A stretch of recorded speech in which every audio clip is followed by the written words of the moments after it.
Hola, muy buenas tardes. ¿Qué tal estás? Son las 5 de la tarde, hora peninsular en España. Buenas tardes a todos y todas las personas que se conectan en este momento o que luego, posteriormente, lo verán en nuestro canal de YouTube, en el canal de Retina Comunidad Valenciana. Me presento, soy la persona que va a conducir, va a guiar y moderar este tiempo de información, de formación, de reflexión también y de mucho aprendizaje durante los próximos minutos. Mi nombre es Pedro García Recober, soy el responsable de comunicación de la Asociación Retina Comunidad Valenciana. Y vamos a focalizarnos esta tarde en un aspecto donde las personas afectadas por una patología poco frecuente, y en este caso de forma específica, las personas con una patología poco frecuente, con una afectación visual, van a ser el eje por el cual de forma transversal se van a mover las distintas ponencias y conversaciones que vamos a tener esta tarde. Hemos decidido llamar a esta sesión online, a este webinar, como el rol del paciente ante un ensayo clínico. Como veréis, la figura de la persona afectada por una determinada patología, en este caso, las que limitan la visión, tienen un papel crucial, un papel representativo en el trabajo de la Asociación Retina Comunidad Valenciana. Y en este caso, desde la Junta Directiva, desde el equipo técnico, mm, es realmente valioso dedicar tiempo para explicar en qué consiste un ensayo clínico, cuál es el rol del paciente, cuáles son las fases de un ensayo, de qué forma puede el paciente cooperar para que ese diseño, ese protocolo, ese ensayo clínico tenga todos los procedimientos, todos los procesos y sea beneficioso finalmente en ese estudio para los pacientes. Es para mí un placer poder presentar este webinar y rodearme de unas personas con un expertise profesional realmente valioso y sobre todo con un talante espléndido a la hora de comunicar en el ámbito de la salud. No me extiendo más, déjenme que les presente a las personas que nos van a acompañar esta tarde. Y una vez más, gracias por estar al otro lado.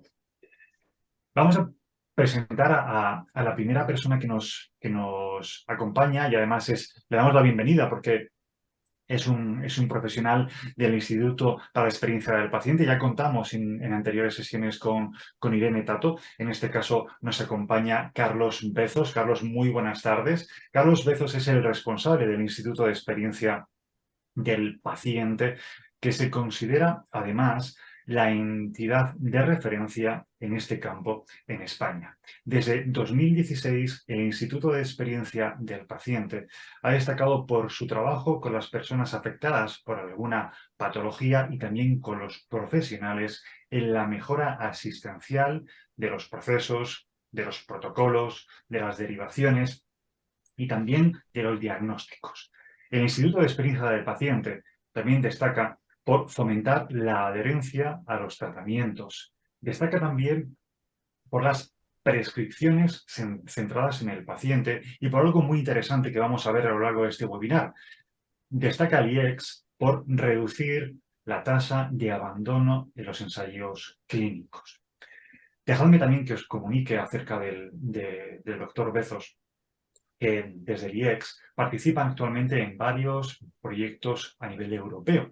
Y en el campo de dos conceptos nuevos que vamos a ver esta tarde, en el campo del PREM, han creado los primeros PROM y PREM en tratamientos respiratorios a domicilio y también destaca el IEX por ser el primer PREM de atención primaria y trabajan actualmente en varios hospitales de nuestro país desarrollando este tipo de herramienta. Doctor Bezos, buenas tardes y gracias por acompañarnos. Vamos a presentar también a la doctora Regina Rodrigo, una persona quizás más conocida ya de la familia de Retina Comunidad Valenciana y sobre todo también le agradecemos su atención y deferencia con la asociación para seguir comunicando sobre este tipo de estudios, de ensayos y el desarrollo que cada uno de ellos tiene.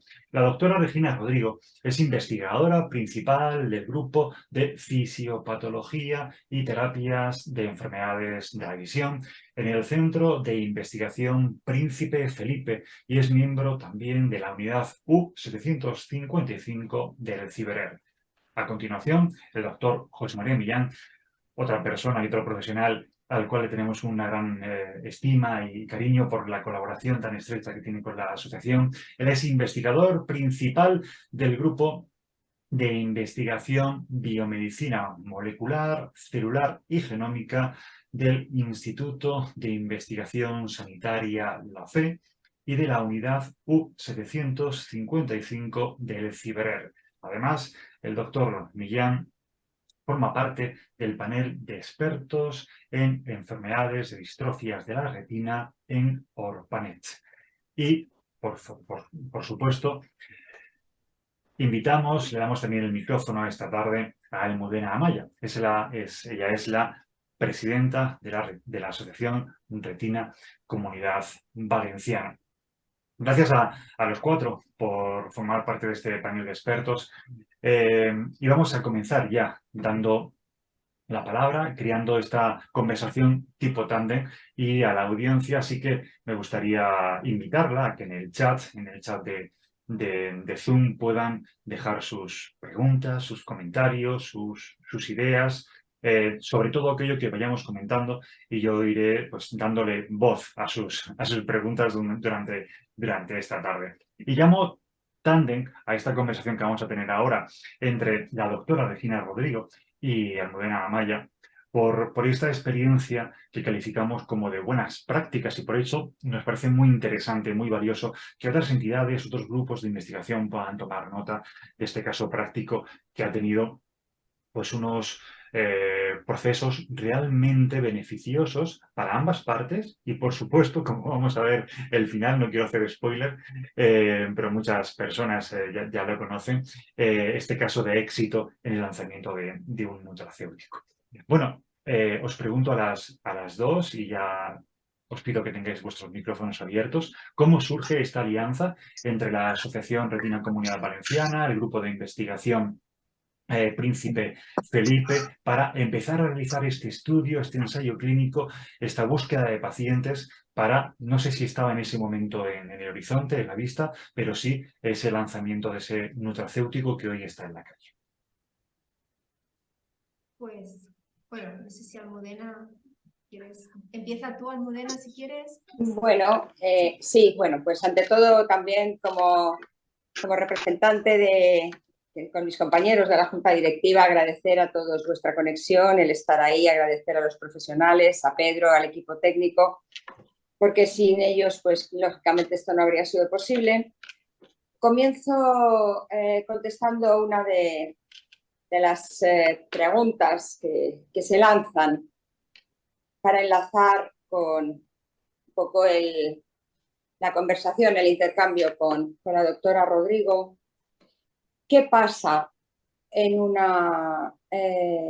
para que una asociación de pacientes entre en contacto con un grupo de investigadores? A final de cuentas, esta es una crónica, es un reportaje, utilizando un poco el lenguaje periodístico. Yo no soy periodista ni nada, ¿no? Pero utilizando, es un poco una crónica de una serie de secuencias que han ido pasando. Nosotros, como pacientes, lo sabéis todos, nuestra labor, nuestra filosofía de existir y a final de cuentas, la vocación con la que nace nuestra asociación es sin duda el apoyo integral a la persona y mejorar su calidad de vida, y por supuesto el apoyo a la investigación. Desde el primer momento, muchos de nosotros no estábamos, se inició una sinergia importante que en su momento parecía que tenía poquita fuerza porque al ser una enfermedad rara, pero fue tomando cuerpo. Y entramos en contacto hace mucho tiempo también con el doctor Millán, con la doctora Rodrigo. Y poco a poco, gracias a las investigaciones de la doctora Rodrigo, un día quedamos para hablar. Y bueno, nos dijeron que iban a iniciar una investigación, que por qué no pacientes afectados, susceptibles de ese ensayo, podíamos ser las personas afectadas de retina Comunidad Valenciana y todo aquel que fuera susceptible de ello. Y bien, nosotros como pacientes, y ya sabéis que en nuestro ADN siempre está inserto lo que es el reto y el abordar nuevos retos, perdonadme que repita la palabra, pues comenzamos con ellos. Nos dijeron que esto era años vista, no creáis que esto es de un día para otro, no, años vista. Nos dijeron, bueno, pues que teníamos que tomar una serie de unas cápsulas, unas eran efecto placebo, las otras no. No sabemos todavía lo que hemos tomado cada uno. También teníamos que pasar por el quirófano para una extracción de humor acuoso.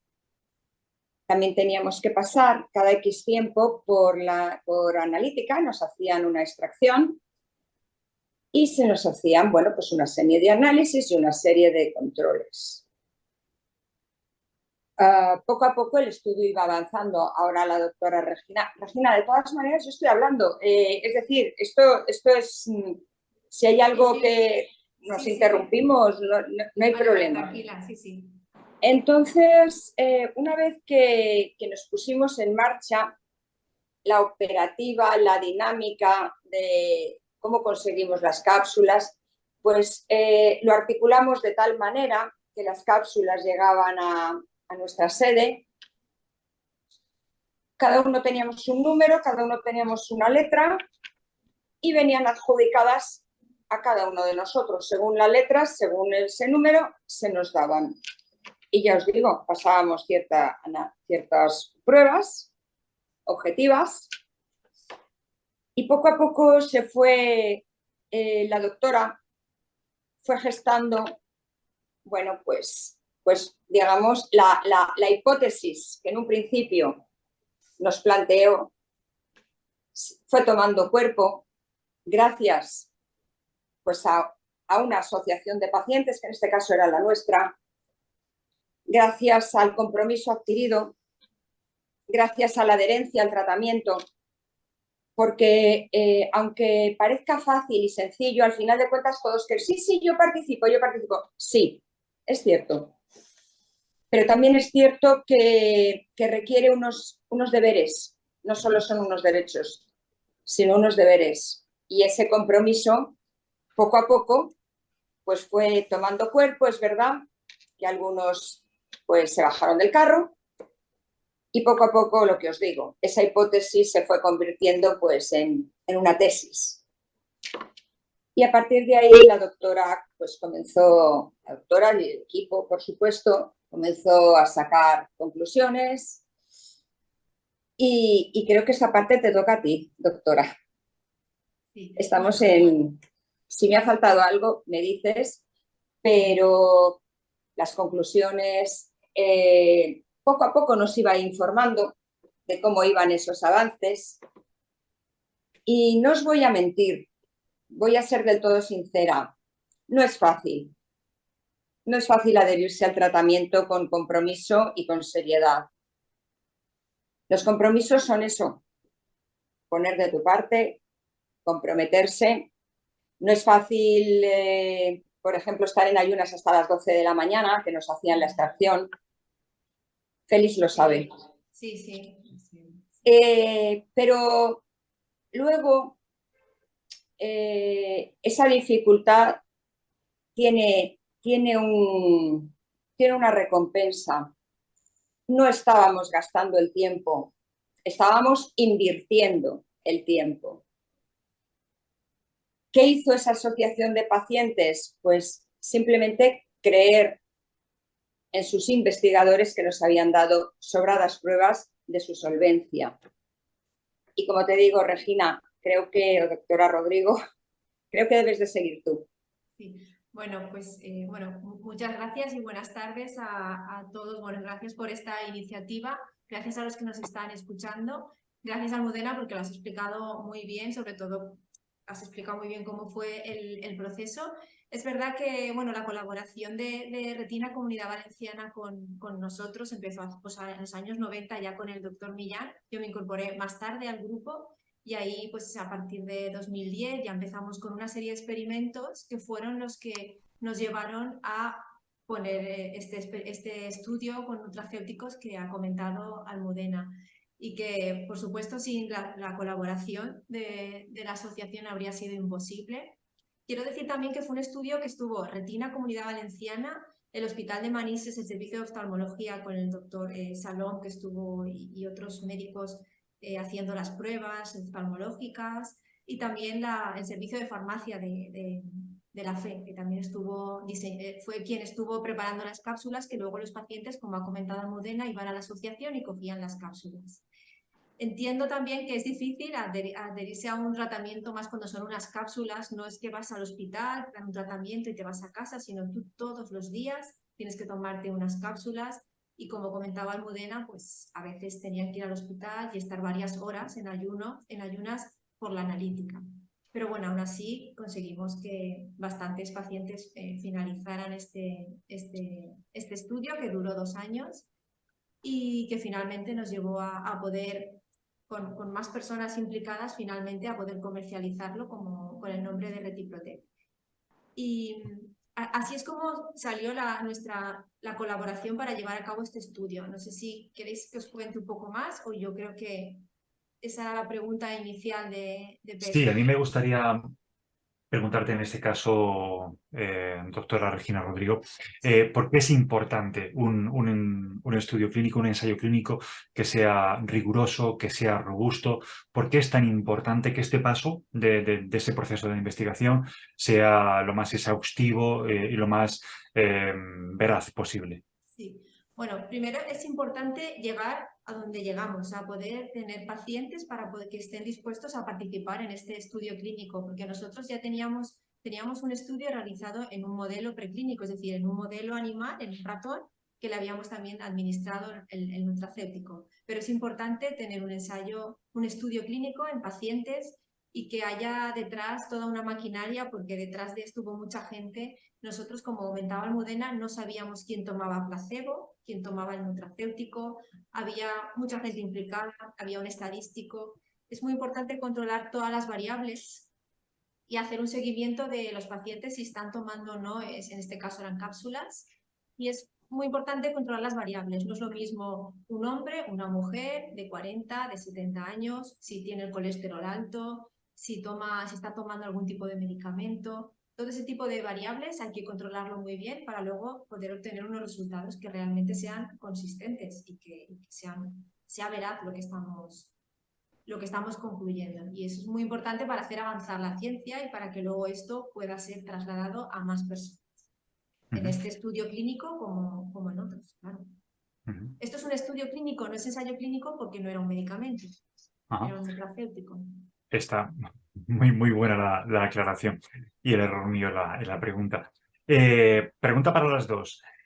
¿Cómo se reclutaron a los pacientes? ¿Cómo fue el proceso para reclutar pacientes? Normalmente en el ensayo clínico, en las bases, escuchamos, vemos las descripciones, la introducción, formas de reclutar a los pacientes, filtros que tienen que tener los pacientes en cuenta. ¿Cómo es este proceso para Almudena y para la doctora Regina? A ver, yo puedo hablar desde mi ámbito, ¿no? Nosotros realmente no tenemos, no somos profesionales de esto, no tenemos ningún criterio ni de inclusión ni de exclusión. Por lo tanto, nosotros nos ceñimos a una serie de criterios de susceptibilidad. Entonces, a partir de esos criterios de susceptibilidad que nos marcaron, nosotros hicimos un mapa para ver quiénes cumplían esos parámetros que nos marcaron los profesionales. Porque lo vuelvo a repetir, nosotros en la asociación damos cobertura a todo lo que podemos y consideramos que mejora a todos, ¿no? Pero hay ciertos ámbitos, ciertos escenarios que no debemos entrar. Entonces, realmente nos marcaron unas condiciones. Evidentemente, había quien las cumplía y había quien no las cumplía. Entonces, nosotros simplemente, entre comillas, nos propusimos y ellos, como tiene que ser, eligieron, Sí, lógicamente. como dice Almudena, lo que hicieron fue, a través de la asociación, nosotros hacíamos una charla, siempre solemos dar charlas para informar un poco de los estudios, y en ese caso lo que hicimos fue una reunión, creo, si no recuerdo mal, informando de lo que queríamos hacer. Entonces, allí fueron bastantes personas, y entonces aquellos que querían participar, pues lo decían en la asociación, y si cumplían una serie de requisitos, entonces ya se iban al hospital, y allí en el servicio de oftalmología se miraba si cumplían los criterios de inclusión y los de inclusión y los de exclusión. Y eso ya era parte de los oftalmólogos que, según esos criterios, decidían si la persona podía entrar o no a participar en el estudio. O sea que primero participó la asociación y luego ya era el servicio de oftalmología el que acababa tomando la decisión en función de las pruebas que se les hacían. Genial. Y ahora, a día de hoy, doctora Rodrigo, ¿cuáles son las propiedades del nutracéutico que ya está en la calle, ya se puede adquirir? ¿Cuáles son las propiedades que tiene para un grupo de población concreto? Pues es un nutracéutico, es decir, es un nutriente, no está formado por una serie de nutrientes que se caracterizan porque tienen propiedades antioxidantes, es decir, nos pueden prevenir, en este caso la retina, de lo que se llama el estrés oxidativo. Entonces está formado por minerales, por vitaminas y bueno, luego lleva también otra serie de componentes que lo que van a hacer es protegernos del estrés oxidativo. Y como en esta enfermedad, en este caso en la retinosis pigmentaria tenemos estrés oxidativo, nos puede hacer bajar ese estrés oxidativo y por lo tanto hacer que la visión se preserve durante más tiempo en mejor estado.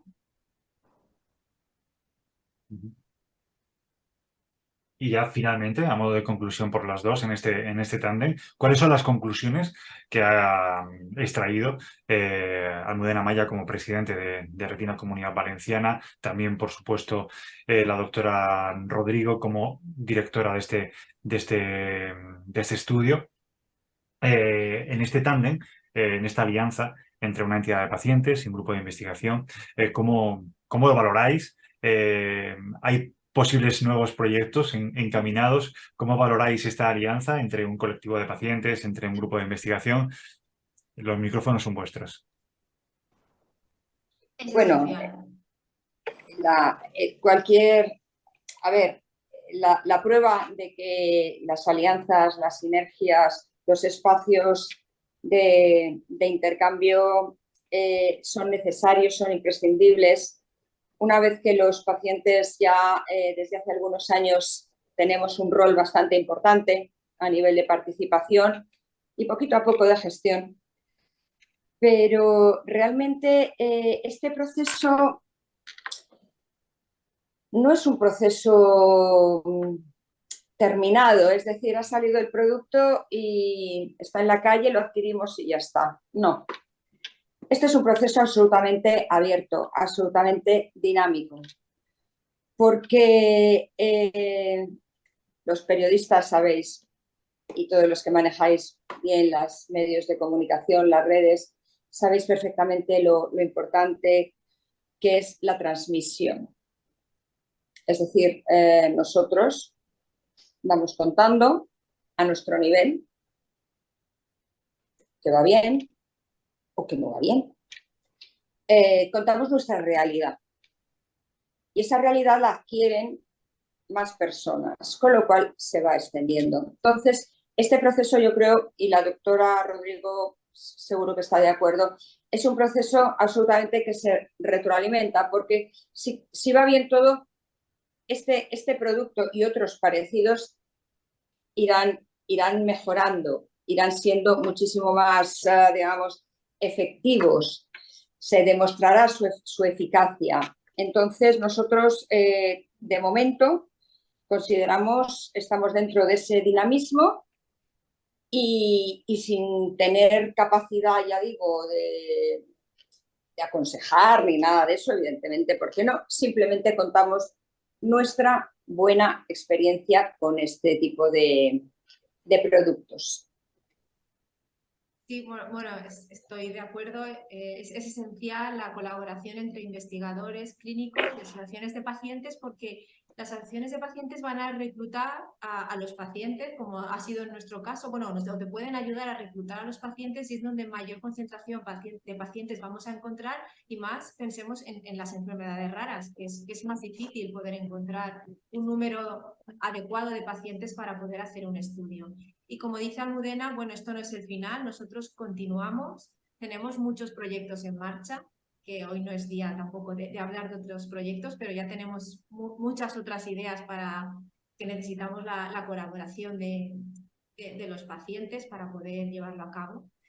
Y por lo tanto es completamente esencial, y por nuestra parte estamos súper contentos de poder contar con esta asociación, que además está aquí en Valencia, y podemos estar colaborando, haciendo reuniones, distintos tipos de actividades, pues para que esto continúe. Genial, qué gran noticia. Nos hace mucha ilusión saber que es un proyecto que tiene un punto y seguido, y seguramente vuelvan a encontrarse estas dos entidades en este camino, y vuelvan a cruzarse y volver a pensar juntos por el bien de las personas afectadas, en este caso, por una enfermedad que limita la visión. Muchas gracias, Almudena. Muchas gracias también a la doctora Regina Rodrigo por las explicaciones, por los argumentos y por conocer algunos puntos concretos de este trabajo compartido, de este tándem entre el grupo de investigación Príncipe Felipe, liderado por la doctora Rodrigo, y por la Asociación Retina Comunidad Valenciana. Vamos a seguir avanzando. Sí que me gustaría hacer hincapié en algo que no he comentado en el inicio de la presentación, y es que esta sesión, si veis en alguno de los ángulos de la pantalla, veréis a una persona asignando lengua de signos. Desde Retina Comunidad Valenciana hay un compromiso muy alto para que la información, la formación, todos los recursos lleguen a todas las personas, independientemente de su condición. Por ello, también a las personas sordas, en este caso, saludamos esta tarde. Perdonadme por no haber tenido en cuenta al colectivo y a la intérprete, y deseamos que sea también para vosotros bueno, pues un aprendizaje este webinar, como lo está siendo para todas las personas que estamos hoy aquí conectadas.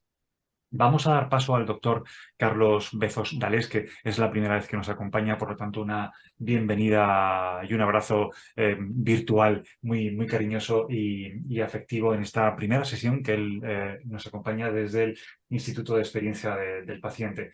Su ponencia se llama La involucración de los pacientes en los ensayos clínicos. Doctor Dalesque, es su tiempo, tiene el micrófono abierto. Gracias por estar hoy en este webinar organizado por Retina Comunidad Valenciana.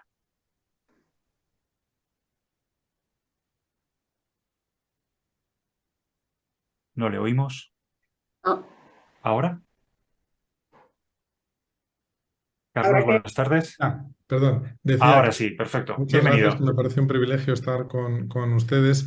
Muchas gracias por la invitación al Instituto de Experiencia para la Experiencia del Paciente. Y lo primero es una pregunta técnica, porque es el tema de poder presentar las diapositivas, que esta es la función inhabilitada. No sé si las presentan ustedes o las Seguramente que Mela, que es una profesional tremendamente eficaz, en Ya lo un tendrá corto, breve presentado. plazo de tiempo, va a poder habilitar esa función para que usted pueda compartir pantalla. Yo mientras me voy extendiendo y agradezco la presencia. Mira, ya hay algunos comentarios. Acordaros que para dudas, consultas, sugerencias, preguntas sobre este webinar, donde el paciente es el centro de nuestra conversación hoy, podéis dejar vuestras preguntas en el chat. Genial. Ya hay dos comentarios ahí.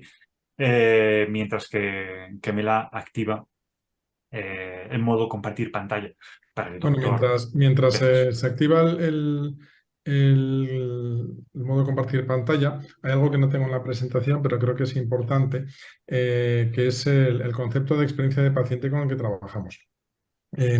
Nosotros, hay una definición estándar del Better Institute, que es la la entidad en Estados Unidos como que ha ido dando forma a este tema, que dice que la experiencia del paciente es la suma de todas las interacciones de los pacientes con el continuo del cuidado, es decir, con el sistema sanitario. Y nosotros partimos de la base de que, bueno, pues por ejemplo, en el caso que estamos tratando ahora, que tiene que ver con la retina, pues la mayoría de las situaciones no están en el hospital ni con el oftalmólogo, sino en nuestras vidas cotidianas, ¿no? Por tanto, partimos de una visión de la experiencia de paciente mucho más global e integral. No hace de mérito a la de Estados Unidos para nada, sino que la complementa. Hay una parte que es física, hay una parte que es asistencial, que es donde se concentran los estadounidenses, pero luego hay una parte psicológica, que algo ha salido ya por aquí, de todo el sufrimiento que conlleva, de toda la necesidad de digestión emocional, por así decir, y de aceptación. Esto es una parte de vivir con una enfermedad. Hay una parte social, el estigma, el no poder participar, etcétera, etcétera. Hay una parte incluso simbólica o cultural, que son todas las creencias que tenemos asociadas culturalmente a una enfermedad o una situación determinada, ¿no? Esto sí influye, por ejemplo, por ejemplo, pacientes respiratorios con inhaladores, a veces no los toman, aunque racionalmente saben que son medicación, pero el efecto de 50 años de publicidad, donde la pastilla es como una cosa mágica que te la tomas y te curas, hace que irracionalmente no actuemos como se supone que deberíamos actuar, ¿no? Entonces, dentro de este modelo, nuestra definición de experiencia de paciente es que es la vivencia integral con una patología, pero también con su contexto, que es familiar, social, etcétera, y de ahí también se incluyen los tratamientos y las terapias en las que estamos pasando, ¿no? Entonces, esta definición no es solo académica, sino que, bueno, de lo que pretendemos con ella es decir, bueno, toda la literatura nos indica que trabajar con experiencia de paciente y nuestra propia experiencia, ¿no? Pero para no hablar de nosotros mismos, la experiencia de paciente tiene impactos muy positivos en resultados en salud, en calidad de vida y también en costes para el sistema de salud. Hay menos coste cuando se involucran los pacientes. Y por tanto, si vemos la experiencia del paciente como esa vivencia integral, al trabajar con los pacientes, que es nuestra filosofía, lo que obtenemos conjuntamente pacientes y nosotros, y hospital y laboratorio, es decir, cualquiera de los partners, es un conocimiento que se puede accionar precisamente para mejorar resultados en salud, mejorar la calidad de vida o reducir costes. En este caso no tiene que ser solo un tema económico, puede ser dejar de hacer cosas que no aportan valor o mejorar un protocolo o un proceso. Es decir, cuando digo costes no me refiero únicamente a dinero, ¿no? No sé si ya se puede ver la presentación. Debería, Sí, ya se ve. Carlos. Perfecto. Vale. Pues Ahí está. Muchas voy a gracias. reducir, si me es posible, la pantalla de ustedes, porque si no, no veo lo que voy a contar. Y bueno, básicamente, al final todo esto que he contado es porque entendemos que la experiencia de paciente, como decía, es un conocimiento y se puede transformar en valor, ¿no? En primer lugar, ¿por qué usar el conocimiento no de, sino con los pacientes en ensayos clínicos? Pues hay numerosa literatura que nos dice que al momento en que los pacientes quedan involucrados, como esta alianza que habéis descrito y que me ha fascinado, lo que tenemos es una mejor determinación, una mejor relevancia de las preguntas de investigación, mejores procedimientos y más seguridad, ¿no? Un caso que es famoso, aquí hay varios en la literatura, pero uno que es muy famoso es, por ejemplo, el desarrollo de medicación para la EPOC. Y como para los investigadores lo importante es la obstrucción pulmonar, correcto, ¿no? Porque no puedes respirar, pero los pacientes además, bueno, se les involucró y dijeron, y además está el moquillo, que para vosotros investigadores no os importa nada, pero a nosotros nos hace la vida cotidiana muy molesta. Entonces, esa nueva pregunta de investigación da lugar a un medicamento que además de la obstrucción pulmonar, trabaja sobre o inhibe un poco la producción de moquillo, ¿no? Que parece una tontería, pero parece una tontería cuando estás tratando con algo como ahogarte. Pero luego en tu vida a día cotidiana, una vez que el ahogo, no digo que está solucionado, pero está controlado, pues tú tienes que vivir con una cosa que te pueda dar vergüenza, etcétera, etcétera, ¿no? Entonces, además hay otra parte de la literatura que nos habla del del ahorro en costes que supone involucrar a los pacientes. Claro, mejores preguntas, mejor investigación implica menos errores en los protocolos, implica también más facilidad para reclutar pacientes y reducir la tasa de abandono. Luego contaremos un caso de este tema, ¿no? Y además, cuando estamos hablando de nuevas terapias, que son las digitales, cuando estamos hablando de toda esta investigación de datos del mundo real, con inteligencia artificial y con terapias genómicas, pues hay que ver que el 75% de todo esto tiene una tasa de fracaso superior al 75%. Cuando involucras a los pacientes, pues esta tasa se reduce muchísimo y tenemos una tasa de éxito entre 30 y un 40%, ¿no? Y bueno, pues algunos ejemplos, cito mucho el de respiratorio porque hemos trabajado mucho en este tema. Esto no es un ensayo clínico propiamente dicho, pero sí nos ilustra cómo contar con los pacientes cambia la óptica, ¿no?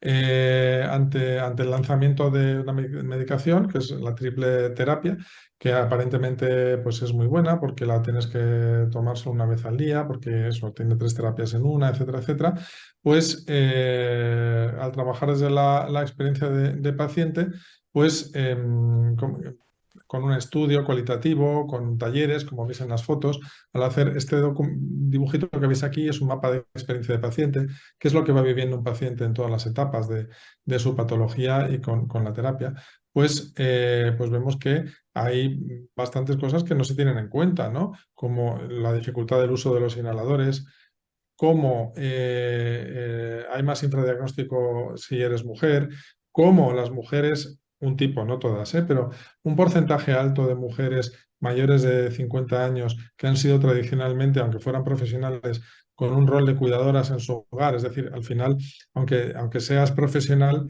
la carga recae sobre las mujeres en un 60, 70 o más por ciento, ¿no? Eso creo que no se puede discutir. Entonces, de los niños me refiero, ¿no? Pues cuando pierden ese rol, por un lado es una carga, por otro lado es un rol, es una identidad hasta cierto punto. Y cuando pierden ese rol, muchas mujeres entran en depresión.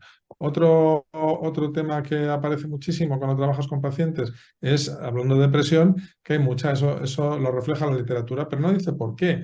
Y la literatura dice, bueno, hay depresión entre los pacientes con EPOC. ¿Será porque es complicado socialmente? No. La realidad es que al perder movilidad lo que pierdes es relaciones con tus familiares queridos, con tus hijos, con tus nietos, con tus hermanos, con tus amigos.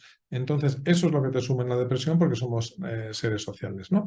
Entonces, a partir de aquí, podemos, cuando vamos a lanzar un medicamento, no hablo de marketing, hablo de qué se le va a contar a los médicos. Pues en vez de contar solo las propiedades del medicamento, cómo actúa, por qué es mejor que otros, etcétera, etcétera, decir, ojo, que tienes estos pacientes, empieza a preguntarles si son mujeres por su rol en la familia, empieza a preguntarles por sus relaciones familiares, si han dejado de hacer cosas que son importantes. Porque cuando tú hablas como médico de esa manera y te preocupas por los pacientes, por su vida, entonces eso implica 10 minutos más, eso es verdad. Se genera lo que se llama prescripción centrada en paciente, que hay un grupo, ahora, perdón, pero se me ha olvidado el nombre, pero hay un grupo en Andalucía, otro en Cataluña que lo trabajan muchísimo. Si incorporas esto, luego el paciente está abierto para escuchar sobre qué pasa con sus pulmones, si tiene que hacer más ejercicio o menos, si debe tomar la medicación o no. Pero si empiezas directamente, sus pulmones están obstruidos, vas a generar un rechazo, vas a tener un momento de shock o no va a entender tu idioma clínico. De la otra manera, tú, al demostrar que entiendes lo que le pasa, al interesarte, vas a abrirle a la escucha y luego ya le podrás contar los temas, ¿no? Otro tema de ensayos, este sí es un tema de ensayos clínicos en concreto, muy interesante. Como sabéis, las compañías farmacéuticas apuestan mucho por lo que se llama ensayo clínico remoto. Ensayo clínico remoto quiere decir que, bueno, pues vienen a hacerte las pruebas a domicilio y tu seguimiento lo rellenas online, con lo cual te ahorras un montón de pruebas físicas en el hospital, te ahorras desplazamientos y bueno, la hipótesis del laboratorio era, pues esto claro, les va a encantar a los pacientes, lo queremos corroborar. Esto se hizo en España y en Brasil y salió que bueno, sí, efectivamente, les encanta a los pacientes, pero sí había una resistencia importante porque en el modelo de ensayo clínico remoto la relación personal con el médico desaparece y es importante para muchos pacientes si están dispuestos a ir en transporte público o los que viven fuera de los que viven en entornos más rurales o más de provincias pequeñas a tomar todo ese esfuerzo y coste económico para ver a su médico, ¿no? Con lo cual, ensayo clínico remoto tienes que incorporar al médico de alguna forma. Si quieres evitar los desplazamientos, tendrás que incorporarlo a él, aunque sea telemática, o sea, online. Y la otra, aparecían más cosas, ¿no? En Brasil era muy interesante la desconfianza que había ante los médicos en un sistema privado de salud. Perdón, voy a eh, quitar el sonido. Bueno, cómo no se fiaban tanto en los sistemas privados de salud del médico, ¿no? Y un tema que parece como aparentemente banal, pero al final muy importante, algo muy español, pues muchos pacientes, sobre todo mujeres, cuando venían las enfermeras a su casa a tomarles las muestras, ¿no? O hacer las pruebas, pues estaban muy fatigadas. ¿Y por qué estaban muy fatigadas? Pues primero no lo asociaban, pero es que hay una cosa que es muy española, que es ponerte a limpiar cuando viene una visita.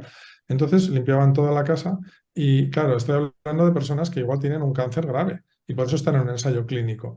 Por lo tanto, limpiar la casa es algo más que un fastidio, es un estrés grave, es una situación pues incómoda. Entonces, muchos pacientes, ya el ensayo clínico es estresante, lo habéis dicho, ¿no? No puedo comer nada antes de las 12, etcétera, ¿no? Ya es complicado. Pues ahora lo es más, pero la gente incluso ni es consciente porque el acto de limpiar tu casa es un acto reflejo que no asocias al ensayo. Pero de repente te sientes vulnerable, estresada y cansada. Y cuando ya tienes un montón de aspectos que hacen que no quieras estar en el ensayo, pues este es como la gotita que colma el vaso sin que aparentemente tenga ninguna importancia, pero no sabes por qué es, ¿no? Entonces, el trabajar con pacientes, el capturar sus relatos, el que ellos sean parte de trabajar con el laboratorio y con los médicos en cómo diseñar estos ensayos, de repente es cuando ellos asocian, mira, esto ha sucedido porque me he puesto a limpiar la casa, ¿no? Entonces, cuando nace esto, ya el laboratorio o el médico puede empezar a tomar medidas informativas, etcétera, etcétera, para algo que aparentemente es banal, pero que luego no es tan banal porque genera muchas bajas del ensayo clínico, ¿no? Otro trabajo interesante de cómo involucrar a pacientes y cómo hay que tener en cuenta su realidad social, que en Colombia es como muy evidente. Esto es un estudio previo al ensayo que se hizo con pacientes que ellos llaman de nivel 4, que es decir, gente con ingresos muy, muy bajos, con trabajos muy ocasionales. Bueno, pues era para una molécula, que para medir la adherencia a una molécula, bueno, ahora no soy capaz de reproducirlo, pero es para el fallo renal con diabetes. Y el caso es que esta molécula, esta medicación, te produce más ganas de orinar, por un lado, y a las mujeres les baja la libido. Y dices, bueno, ¿y esto qué problema es? Pues cuando tienes trabajos precarios y vas 6 veces al baño, pues te echan. Y cuando vives en un modelo de relaciones que desde Europa llamamos muy machista, pero que allí es natural, donde el hombre trae el ingreso y la mujer no, pues tu pareja es muy importante, porque no solo es tu pareja sentimental y afectiva, sino que es tu fuente de ingresos. Cuando baja la libido, ¿qué sucede? Que el marido o la pareja echa a la mujer, así de duro y de fácil. Entonces, estos son aspectos que no se tienen en cuenta al diseñar un ensayo, no se tienen en cuenta al ver programas de adherencia, no se tienen en cuenta al recetar o prescribir, como decíamos, la prescripción centrada en paciente, la molécula, ¿no? Aquí ves, tenemos este pantallazo, nos explica la adherencia por regiones, por nivel económico, por nivel cultural, etcétera, etcétera. No sé, se puede medir muy bien con una herramienta que se llama PromiPrem, que es a la que vamos ahora, ¿no? Si no sé si estáis familiarizados con este tema de PromiPrem.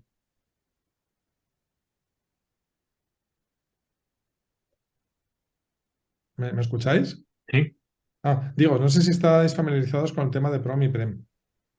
es una de las preguntas que me gustaría hacerte después, pero si ya lo vas a introducir, Vale. magnífico. Sí, PROM son resultados reportados por paciente en una escala, Patient Reported Outcome Measures. Por ejemplo, una escala visual o una escala de dolor. ¿Cuánto te duele de 1 a 10? Así de sencillo, ¿no? Y un PREM es tu experiencia como paciente también en una escala, pero con una serie de preguntas que si haces un estudio previo, pues lo que obtienes es qué ítems son importantes para los pacientes. Por ejemplo, ahora que estamos con las terapias domiciliarias, los PREM se hacen muchas veces desde la óptica hospitalaria. Es más, en un hospital muy grande de Cataluña hace poco, bueno, estaban con un programa de PREM y les dije, bueno, entonces, ¿cómo involucráis a los pacientes? La respuesta es que pacientes, o sea, lo hacían sin los pacientes. O en otro hospital de Madrid me dijeron, no, hacemos unos grupos de discusión y ya está. Ah, pero ¿no conocéis la experiencia del paciente en su casa? No. Entonces, la experiencia del paciente de terapias respiratorias es muy importante el apoyo de la familia. Y entonces en el PREM se incluye. Y cuando vamos con inteligencia artificial y vemos que donde se produce apoyo de la familia, se produce disminución de las exacerbaciones. Y luego cuando lo cuentas te dicen, no, claro, sí, porque la familia vigila por la adherencia. Digo, ah, pero antes no lo sabías, ni sabías cuántos, ni de qué perfil social, ni de qué código postal, ni cuánto consumo de oxígeno tienen, ni si tienen otras comorbilidades, etcétera, etcétera, ¿no? Entonces aquí veis la importancia del PREM, es toda esta experiencia de paciente que os he contado al principio que parecía teórica, todas estas 5 dimensiones se codifican en forma de preguntas y las preguntas las conviertes en datos. Y unos datos, cuando los tienes cuantitativos, los puedes cruzar con otros. Y entonces ya pues salen estos temas. Por ejemplo, perdonadme que no tenga nada de visual, porque no es un tema que para mí no es familiar, ¿no? Pero en respiratorio, por ejemplo, puedes hacer un PREM sobre la dificultad de uso de los inhaladores y otro de nivel de ansiedad y ves que correlacionan, ¿no? Por tanto, cuando revisas las técnicas de inhalación y haces que la gente lo sepa más, vas a reducir su ansiedad y si reduces su ansiedad lo van a usar mejor, ¿no? También se ve que quien más pertenece a asociaciones, menos dificultad de uso tiene con los inhaladores. Esto que estoy enseñando aquí es un experimento, ¿de acuerdo? No tiene todavía validez científica, pero ahora cuando empezamos a trabajar con esto justo después de la pandemia, con un programa que se llama Tableau, ¿no? Y para ver si tenía sentido ir más allá, ¿no? Voy a ir un poquito rápido con esto. Este es de reproducción asistida, este es muy interesante, porque hicimos un estudio sobre mamás lesbianas en reproducción asistida y el tema ansiedad aparecía muchísimo, mucho más que en las parejas heterosexuales, que ya es muy alto de por sí.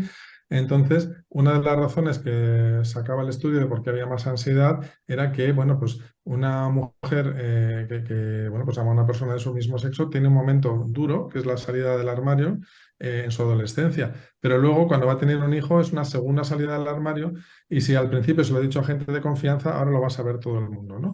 Entonces, esa ansiedad, que ya es alta si vas a reproducción asistida porque tienes un 40% de probabilidades de que la cosa no salga, con lo que supone de emocionalmente, con la idea de que si no anida bien un embrión es un aborto, aunque no lo es exactamente, pero tú lo vives como tal, con lo cual es como si lo fuera, sientes que pierdes un bebé. Más razones de ansiedad, pues económica, porque es que un ciclo de reproducción asistida es carísimo y esto no está cubierto, bueno, sí, en algunos sitios ya está cubierto por la Seguridad Social, pero normalmente la gente va a la medicina privada, ¿no? Entonces, esa ansiedad ya de por sí alta, cuando tienes tu segunda salida al armario, se dispara con esos disparadores que normalmente son cosas que te hacen sentir nervioso, ¿no? O nerviosa en este caso. Y el tema de que el personal no estuviera formado en cómo tratar a personas del mismo sexo, que la documentación estuviera hecha para parejas heterosexuales casadas, ni siquiera, ay, se me olvidó el nombre, parejas de hecho, a pesar de que son muchas las que van y madres solteras, pues son cosas que disparan la ansiedad. Dispara la ansiedad cuando el médico te mira a ti que vas a ser la gestante y no a tu pareja que no va a ser la gestante. Pasa con los hombres también, a hombres no importa, ¿no? Es como, pues aquí lo mismo. O que te preguntan, bueno, ¿y cuál de las dos va a ser el papá? ¿No? Este tipo de cosas no es que sea incorrecto o que, bueno, te haga sentir incómodo, no, es que ya en una situación de muchos nervios te los dispara más aún. Entonces, si mides una vez que haces la formación y generas la documentación inclusiva, tú puedes pasar un PREM a las pacientes de cómo se sienten. Y este PREM correlaciona con tasas de ansiedad mucho más bajas, que a su vez correlacionan con tasas de embarazo no mucho más altas, más altas. Esto no es sorpresa porque la ansiedad y el embarazo el fracaso en el embarazo correlacionan, más ansiedad, menos tasa, menos beta. Pero aquí tienes ya de repente una prueba empírica y veis un mapa por provincias, por edades, por el canal por el que llegas a la clínica, etcétera, etcétera, ¿no? Y aquí pues tenemos otro estudio donde puedes cruzar PROMIPREM con inteligencia artificial. Este caso es de VIH, este no es nuestro, este es pero lo conocemos bien porque conocemos la empresa de software, es del Puerta de Hierro, y entonces pues aparecen temas sociales muy claros que dices, no es de extrañar en pacientes con VIH, pero los tenemos cuantificados y correlacionados con sus variables de salud, como son los temas de salud mental, de fatiga, sueño, estigma, calidad de vida, etcétera, etcétera, y cómo impactan en su salud, ¿no? Y por último, diría que la fórmula para hacer todo esto es conocer muy bien la experiencia del paciente, que no es un tema solo tecnológico y matemático. Y para conocer la experiencia del paciente necesitas sus historias, sus narrativas, necesitas una investigación cualitativa, necesitas hacer un buen mapa. Y con todo eso, transformar o traducirlo a PREM y lo puedes correlacionar ya, ahí sí que entra la tecnología, con los resultados clínicos, con datos de la historia clínica, con OSPROM, con datos sociodemográficos, etc. Y bueno, pues esto es un poquito lo que os tenía que contar y espero que haya sido de vuestro interés en este ámbito. Muchísimas gracias. Sí que lo es, doctor Bezos. Gracias por la presentación, por la explicación. Hay muchas cuestiones que son realmente interesantes, los PREM, los PROM.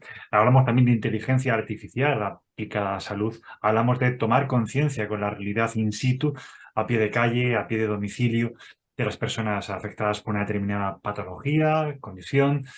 También, por supuesto, el papel de la familia tan importante. Y bueno, estamos realmente sorprendidos y muy alineados con estas formas de trabajar para que el paciente, esa adherencia al tratamiento que tiene que tener, pues sea la más correcta posible. Quédese con nosotros que hay preguntas interesantes en el chat. Y doy paso ya también esta buena tarde de lunes al doctor José María Millán, una persona también muy querida por la Asociación Retina Comunidad Valenciana por el grado de conexión y apoyo. Vamos a hablar con él en su ponencia de los ensayos clínicos y el papel del paciente como protagonista en ellos. Doctor Millán, el micrófono es suyo, bienvenido, gracias. Hola, muchas gracias, Pedro.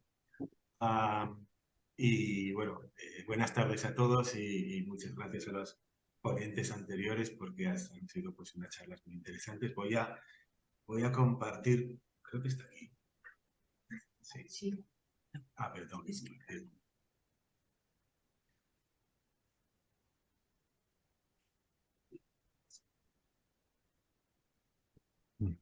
Ahí está, perfecto. Ya sí. Aquí estamos. Completa. Genial. Ahora. F5. Bien. Bueno, pues yo voy a comentar un poquito lo que son los ensayos clínicos. Al final, los ensayos clínicos es experimentación con los pacientes. Es decir, lo típico que se dice de, a ver, a mí me utilizan como conejillo de indias, pues sí, es así. Es así, y además es fundamental para la aprobación y utilización de los fármacos. Lo que pasa es que, bueno, se tiene que regular porque históricamente y sobre todo pues a la primera mitad del siglo XX, estos ensayos clínicos, estos estudios con pacientes no estaban para nada controlados. He puesto aquí el ejemplo que todos sabemos, ¿no?, de los juicios de Nuremberg a la Alemania nazi, en la que, pues, bueno, literalmente se dice que dan un beneficio de culpabilidad por crímenes de guerra y crímenes contra la humanidad, con pruebas documentales de los experimentos médicos que abarcaban desde pruebas de supervivencia bajo situaciones de hambre, congelamiento, infecciones provocadas y exposición a gas mostaza, hasta diversas mutilaciones quirúrgicas y actos de esterilización y eugenesia. Y todos nos acordamos pues, del doctor Mengele, los experimentos del doctor Mengele, en los experimentos del doctor Mengele con gemelos, etcétera, etcétera. Pero ojo, esto no era solamente comportamiento nazi. En Estados Unidos se hacía exactamente lo mismo con población afroamericana, con gente sin techo, etcétera, etcétera. Es decir, esto estaba generalizado y, por lo tanto, se decidió pues que esto no podía ser y que pues, los ensayos clínicos tienen que estar basados en unos principios bioéticos, como son pues, bueno, los 4 principios bioéticos: la autonomía del paciente, el paciente es el que decide, y puede también tener derecho a abandonar un ensayo clínico o un estudio cuando le apetezca y sin que esto suponga una merma de sus derechos o del trato que el médico le dé. Beneficencia, ¿vale? Siempre tiene que buscarse el beneficio del paciente. La no maleficencia, no. Muchas veces he oído, bueno, es que para lo que veo, hazme lo que quieras. No, a ver, si hay algo que no sabes que te va a hacer bien, no se hace. Y luego el principio de justicia o de equidad. Y esto, pues bueno, también tiene pues, muchas connotaciones que no voy a entrar ahora, pero en cuanto a los ensayos clínicos, y especialmente en estos últimos ensayos clínicos que se tienen en cuenta en los estudios o el genoma, de justicia no tiene nada, normalmente se olvidan pues todas las poblaciones en general iberoamericanas, africanas, por supuesto, etcétera, etcétera. Uy, no. Pasa.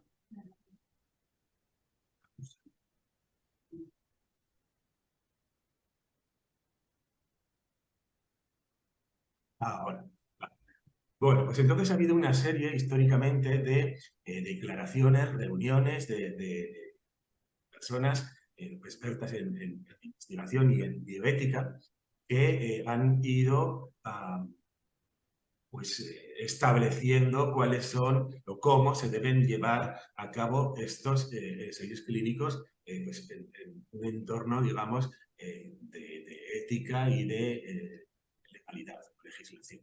La primera fue la Declaración de Helsinki, que bueno, se va renovando cada cierto tiempo. Es una revisión que fue una revisión independiente de comités de ética de investigación y en el que se bueno, preservaba el resguardo de la privacidad, confidencialidad de los sujetos.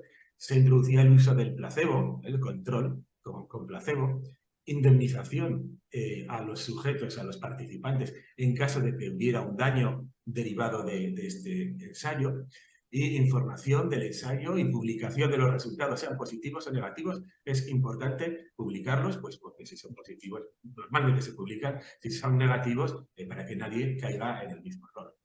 Posteriormente, el informe Belmont, en 1979, para nuevamente principios éticos para la protección de los sujetos en investigación, ¿vale? El respeto por las personas, beneficencia y justicia. Y en el 97 el Convenio de Oviedo, pues para la protección de los derechos humanos y la dignidad del ser humano con respecto a las aplicaciones de la biología y de la medicina. Bien, el ensayo clínico se articula mediante un Real Decreto de 2015, no voy a leerlo, pero sí que se diferencia lo que comentaba antes, creo que era la doctora Regina Rodrigo, la diferencia entre un estudio clínico y un ensayo clínico. El ensayo clínico normalmente implica pues un tratamiento con fármacos, con un fármaco nuevo frente a un placebo o frente al fármaco que habitualmente se da, mientras que el estudio clínico pues, no son normalmente farmacológicos, sino pues, estudios de otro tipo, estudios con nutracéuticos, etc. Bien, ¿y cómo, qué tiene que cumplir un ensayo clínico para poder realizarse, al menos en España? Primero, que esté aprobado, autorizado por la Agencia Española de Medicamentos y Productos Sanitarios. Segundo, que haya un dictamen favorable emitido por un comité de ética de investigación. en medicamentos del territorio nacional. Tercero, la conformidad de la dirección del centro manifestada mediante la firma del contrato entre el promotor, normalmente una empresa farmacéutica, y el centro donde se va a realizar este ensayo. Y en cuarto lugar, publicar el ensayo en el Registro Español de Estudios Clínicos. Y bueno, como esto se está grabando, por si os interesa, os paso aquí la página web del Registro Español de Estudios Clínicos. En principio, todos los ensayos clínicos aprobados que se estén realizando en España están aquí. Es una página interactiva que podéis entrar, poner la enfermedad, etc. Y el objetivo es ser fuente de información en materia de estudios clínicos con medicamentos y permite que todos los ciudadanos puedan consultar los ensayos clínicos que están autorizados en España y dónde se están llevando a cabo. Lo mismo también pasa a una página web en Europa y también lo que pretende es servir de fuente de información para que todos los pacientes puedan saber que los ensayos clínicos que están autorizados en Europa y dónde se están llevando. Y también el último es el Clinical Trials de Estados Unidos y este es el más completo y realmente, bueno, tengo que decir que yo es el que consulto porque tú puedes consultar por enfermedad, puedes consultar por país, por tipo de ensayo. No solamente están los ensayos de Estados Unidos, sino los de todos los países, en qué centros se están llevando a cabo, si tienen resultados los ponen, etcétera, etcétera. Es una página muy completa, lo único que está en inglés, claro. ¿Y qué fases tiene un ensayo clínico? Pues bueno, la fase, en primer lugar, están los estudios preclínicos, que son los estudios que se hacen con ratones, a veces pues animales vertebrados mayores, también con ensayos clínicos, peces, ratones, cerdos, ¿sí? Que lo que pretenden es ver si realmente el fármaco que se está probando, al menos en estos modelos animales, es seguro, no produce efectos secundarios y adversos y parece que funciona. Una vez que se ha pasado este estudio preclínico, se pasa al ensayo clínico. Y este ensayo clínico tiene 4 fases. La primera, que lo que hace es evaluar la seguridad y determinar la dosis segura e identificar efectos secundarios que puedan ser adversos, ¿vale? Y aproximadamente el 70% de los fármacos pasa a la siguiente fase, que es la fase 2. En la fase 2, lo que se prueba es la eficacia y la seguridad a fondo. Es una fase en la que hay un estudio de farmacocinética y farmacodinámica. Es decir, cómo reacciona el cuerpo del paciente frente al fármaco, cómo lo asimila, cómo lo excreta, cuánto tiempo tarda en excretarlo, etcétera, etcétera, y cómo funciona, cómo actúa el fármaco sobre el paciente, es decir, la eficacia que tiene, etcétera, etcétera. Y aproximadamente el 33%, un tercio de los fármacos, pasa a la fase 3. En enfermedades raras, que es bueno, lo que nos afecta a nosotros, ¿no? Como distrofias hereditarias de la retina en general, sindrómicas y no sindrómicas, la fase 1 habitualmente como tal no existe y la primera fase del ensayo clínico es fase 1/2. ¿Vale? La fase 1 implica tener pacientes sanos que prueben el fármaco, pero estos fármacos para enfermedades raras muchas veces están, bueno, son muy invasivos o están basados en terapia génica, etcétera, etcétera, y que no se utilizan pacientes, personas sanas. Y la fase 3 es básicamente determinar que verdaderamente funciona, que no haya efectos secundarios y se compare con otros tratamientos. Las fases 1 y 2 son muy poquitos pacientes. En la fase 3 se hace... Gracias. la fase 3 se extiende a un número más elevado de pacientes. Esto, desde luego, como os podéis imaginar, no es lo mismo para un ensayo clínico para un fármaco frente a la diabetes que uno para una enfermedad raras, porque decir muchos pacientes en fase 3 puede ser decir a lo mejor 50 o 100. Y después está la fase 4. La fase 4 puede durar muchísimos años y básicamente es un estudio de vigilancia epidemiológica. Y os voy a poner un ejemplo. No sé, bueno, los que tenemos una edad provecta ya, llegamos a conocer la aspirina infantil. La aspirina infantil está fuera de mercado ya. ¿Y por qué? Porque se hizo un seguimiento de muchos años y se vio que en algunos niños la aspirina infantil, cuando además tenían algún tipo de infección, provocaba un efecto gravísimo a nivel cerebral y a nivel hepático que podía causar la muerte. Y esto ocurría en 1 de cada 1.000.000 de personas, que dices, bueno, la probabilidad es muy baja, vale, pero si le pasa a tu hijo la probabilidad es del 100%. Entonces se retiró. Y esta fase 4 permite que se retiren algunos medicamentos que se observan unos resultados adversos pues en un porcentaje muy bajo y que tiene que pasar muchos años para que se vea.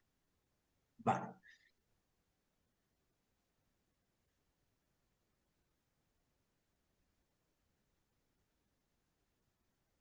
Vale. Bien. Este es un ejemplo de cómo funcionan los ensayos clínicos y que un poco pues te indica también uno de los problemas principales, que es por qué son tan caros algunos, o sea, los ensayos clínicos sobre todo para enfermedades raras, o los fármacos para enfermedades raras. La fase preclínica, lo que os he comentado, de investigación básica en modelos animales, etcétera, puede tardar entre 6 y 7 años y se pueden probar 10.000 compuestos, de los cuales solamente 250 van a pasar a ensayo clínico. Y de estos ensayos clínicos que pueden durar hasta 7, incluso más años, de los 250 nos quedaremos con 5. Con 5. Si veis ahí, la fase 1, pues bueno, se parte de entre 20 y 100 voluntarios, pacientes y pacientes. La fase 2 entre 100 y 500 y la fase 3 entre 1.000 y 5.000. Ya os digo yo que en enfermedades raras o raras esto no puede ser así, nunca va a ser así. Bien, y una vez revisadas por las agencias, etcétera, etcétera, y la fase de comercialización, pues al final de los 10.000 compuestos nos quedamos con un fármaco aprobado con suerte.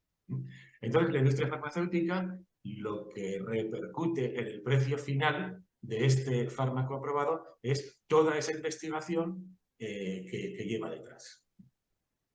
Y de ahí, pues, que tengamos, pues, bueno, los precios de, pues, por ejemplo, el Luxturna, ya que estamos hablando de distrofia solitaria de la retina, de 800.000 euros, o de Zolgensma para la atrofia muscular espinal, de 2 millones de euros, y hay 2 o 3 en estos momentos que son incluso más de 2 millones de euros el tratamiento. Vale. Bueno, los tipos de ensayos, un poco, y ya lo ha comentado la doctora Rodrigo, que comentaba que ni el médico, ni el paciente, ni ella sabían qué sujetos estaban tomando placebo o que no, ¿vale? Son normalmente controlados con placebo, y puede ser ciego simple, son los participantes, los pacientes, los que no saben si están tomando placebo o fármaco, la intervención. Doble ciego, que ni el sujeto ni el investigador lo sepa. O triple ciego, que ni el sujeto, ni el investigador, ni el estadístico que interpreta los resultados sepa si es intervención o control. Y de hecho, posiblemente, o sea, ni el farmacólogo que está en la farmacia y prepara lo saben, porque hay un mecanismo de numeración al azar que se meten en unos sobres que solamente al final del ensayo se abren esos sobres y se sabe quién ha tomado placebo y quién ha tomado el fármaco. Además, curiosamente, y dado que estamos hablando de enfermedades raras, hay un ensayo clínico en el que se hace no ya 50 pacientes, uno solo. Y de hecho, hay un ensayo clínico para el uso de CRISPR, que es bueno, la edición genética, corregir las mutaciones, que se ha hecho en un paciente con retinosis pigmentaria. Uno. No sabemos pues cómo funcionará y desde luego la información que nos da pues es muy limitada, ¿no? Pero estoy recordando también un caso que se dio hace muy poquito, muy triste, de otro ensayo tipo 1 para una enfermedad que no sé si alguno la conocerá, la distrofia muscular de Duchenne. Es una enfermedad muy grave. Los pacientes acaban bueno, en silla de ruedas y tienen una esperanza de vida muy corta, tienen un problema muscular gravísimo. Entonces había un paciente con una distrofia muscular de Duchenne debido a una mutación en el gen de la distrofina, que es el que está alterado en este caso, y su hermano estudió en una escuela de negocios en Harvard y montó una empresa farmacéutica y creó un fármaco basado en CRISPR, en edición genética, específico para la enfermedad que tenía su hermano. Su hermano tenía 27 años. Bueno, se le dio a este paciente y a los 6 días, pues bueno, se produjo una tormenta de citoquinas y el paciente murió. Todavía se está investigando qué es lo que produjo pues, esa respuesta inmunitaria tan enorme, ¿no? Pero la verdad es que es bueno, muy triste, no me quiero ni imaginar al hermano. Bien, bueno, esto creo que me lo voy a saltar, porque la jerarquía de la evidencia científica tampoco importa mucho. Lo que sí que me gustaría resaltar es que esta es una opinión personal, pero que creo que tiene que llegar al Ministerio de Sanidad y a la Agencia Española perdón, a la Dirección General de Medicamentos y Productos Sanitarios del Ministerio de Sanidad. No se puede pedir la misma evidencia para ensayos clínicos de enfermedades raras que para enfermedades comunes. Insisto, no se puede pedir el mismo nivel de evidencia para una diabetes o una enfermedad cardiovascular o un determinado tipo de cáncer que para una enfermedad rara o ultra. El nivel de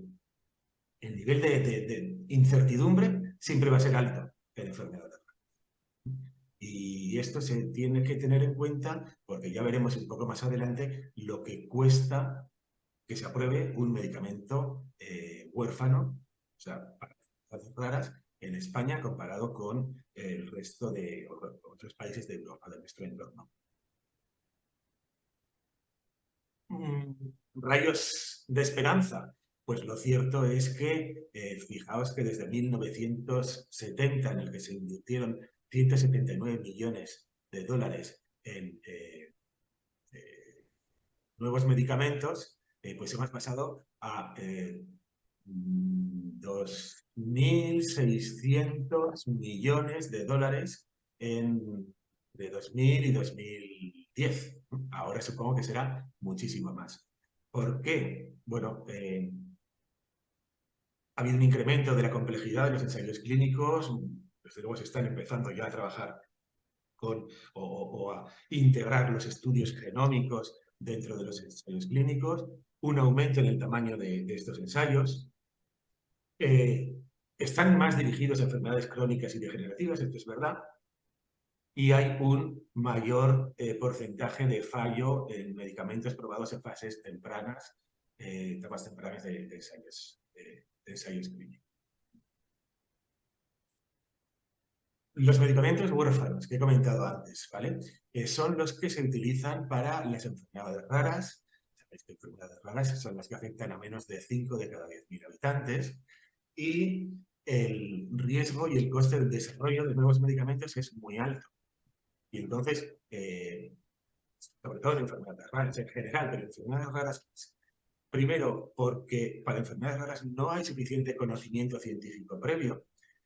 Muchas veces no se conoce la historia natural de la enfermedad y antes de hacer un ensayo clínico hay una etapa para más o menos ver cuál es la historia natural de la enfermedad para ver si existe, si ese tratamiento, esa intervención produce o no un cambio. Y lo que he dicho, por supuesto, la muestra de pacientes nunca va a ser lo suficientemente grande para un desarrollo clínico con evidencias altas. Entonces, lo que pretende la designación de medicamentos huérfanos es dar ciertas ventajas a este tipo de ensayos para que las empresas farmacéuticas que ven muy difícil obtener beneficios, vamos a decirlo así, tengan pues, ciertas ventajas. Por ejemplo, 10 años de exclusividad en la Unión Europea tras la autorización de comercialización, asesoría científica gratuita, ayuda de la Agencia Europea de Medicamento sobre los diversos ensayos y pruebas que deberá realizar para demostrar calidad, seguridad y eficacia, reducción o exención de tasas en los procedimientos y promoción a la investigación mediante financiación de la propia Unión Europea, Horizonte Europa, Proyectos Horizonte Europa, proyectos europeos o los distintos Estados miembros. Y en segundo lugar, en la aprobación, cuando finalmente el fármaco demuestra su eficacia, calidad y seguridad, se autoriza para su comercialización.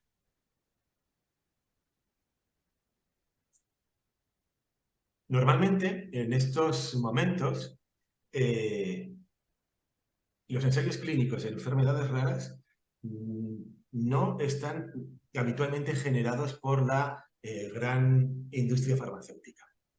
Lo que habitualmente se hace es los estudios preclínicos, incluso las fase 1 o fase 2, se hacen en la academia, en las universidades, en los centros de investigación, en pequeñas spin-offs, pequeñas empresas que surgen de la academia, y una vez que se intuye que el fármaco puede funcionar, entonces la industria farmacéutica potente o compra la patente o compra la spin-off y se pone a realizar la fase 3, que es la que verdaderamente es muy cara. Y finalmente comercializa el producto. Bueno, podéis ver aquí también que en los últimos años, desde pues, los principios de los 90 hasta el año 2017, las designaciones de medicamentos huérfanos y los medicamentos huérfanos han ido muy en aumento. Por supuesto que son pocos y además pues, en general son para cánceres raros. No dan para todas las casi 8.000 enfermedades raras que hay, pero la tendencia es, es a aumentar y es fuente, digamos, de optimismo. Bueno, esto también me lo voy a saltar. Y fijaos los avances realmente notables que ha habido. Desde el año 2000, el número de medicamentos para enfermedades raras, huérfanos, ¿vale?, se ha multiplicado por 20. De 8 que había en el 2000 a 184 que había en 2019. Entre 2006 y 2016, el número de ensayos clínicos para enfermedades raras en Europa creció un 88%. Y 1 de cada 4 nuevos medicamentos en 2019 aprobados por la Agencia Europea del Medicamento era un medicamento huérfano para una enfermedad rara. Y 1 de cada 5 ensayos clínicos en España en 2019 estuvieron focalizados en patologías raras con una participación total de 4.200 pacientes. Tengo que decir que España es el país de la Unión Europea con mayor número de ensayos clínicos para enfermedades raras.